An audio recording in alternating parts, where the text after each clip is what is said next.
जानते हैं अपने पहले पॉइंट्स के बारे में विस्तार से। पढ़ाई जब भी करें हमेशा शांत दिमाग से करें, टेंशन फ्री होकर करें। देखिए, जब भी हमारा पढ़ने का समय हो तो उस समय हमें सब बातों को दिमाग से निकाल देना चाहिए। हमारा फोकस सिर्फ अपनी पढ़ाई पर होना चाहिए। जो लेसन या जो बुक हम पढ़ रहे हैं तो फोकस हमारा हमेशा उस बुक पर होना चाहिए। स्कूल में क्या हुआ, किससे लड़ाई हुई, क्रिकेट मैच हार गए या जीत गए, उन चीज़ों से ध्यान हटाकर हमें सिर्फ अपनी पढ़ाई पर फोकस करना चाहिए।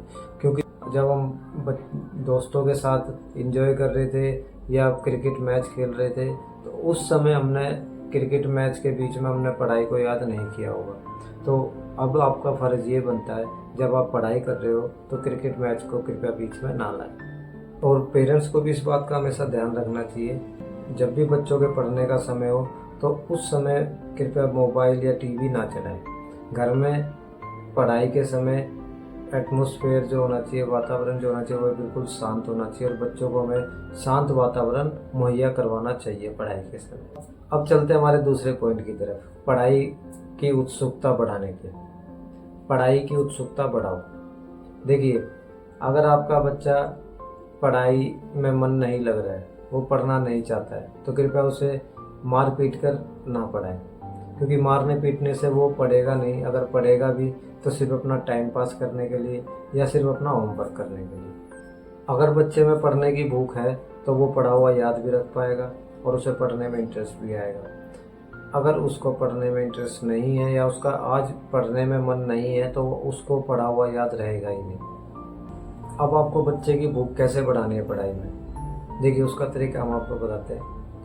जैसे मैंने पहले कहा था, सबसे पहले बच्चों को टाइम की अहमियत बताइए।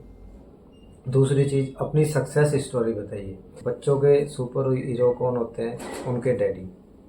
कोशिश कीजिए उनके सुपर हीरो डैडी ही रहें, क्योंकि देखिए फादर जो होते हैं उनकी अहमियत ज़िंदगी में बहुत ज़्यादा होती है। उनके बिना ज़िंदगी नहीं होती। तो कृपया बच्चे भी इस चीज़ को समझें। अगर आपके पेरेंट्स आपके लिए मेहनत कर रहे हैं, बाहर हम उनका संघर्ष कभी भी नहीं देख पाते। वो अपने ऑफिस में, दफ्तर में कितनी मेहनत करते हैं या वट जो भी करते हैं। हर किसी के पेरेंट्स देखिए दफ्तर में, ऑफिस में काम नहीं कर पाते। कोई रिक्शा भी चलाता है, कोई फल भी बेचता है, कोई सफाई भी करता है, कोई किसी के गंदे कपड़े भी धोता है। तो ये चीज़ बच्चों को समझना बहुत ज़रूरी है कि हमारे पेरेंट्स अगर मेहनत कर रहे हैं, हमारे पिताजी अगर मेहनत कर रहे हैं तो वो किसके लिए कर रहे हैं? अकेले तो वो अपने लिए कर नहीं रहे होंगे।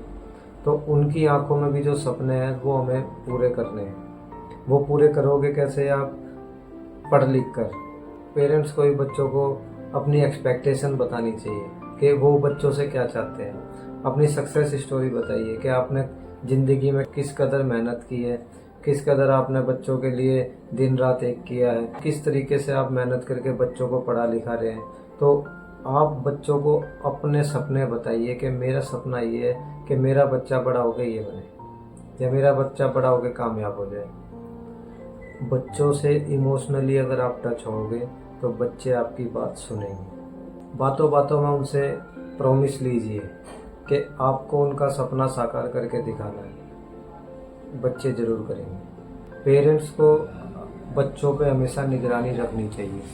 देखिए, अगर आप बच्चों से सवाल जवाब करते रहेंगे तो बच्चों के मन में भी डर बना रहता है कि पेरेंट्स का ध्यान उन्हीं की तरफ। तो इस डर की वजह से ही सही वो कम से कम पढ़ाई तो करेंगे।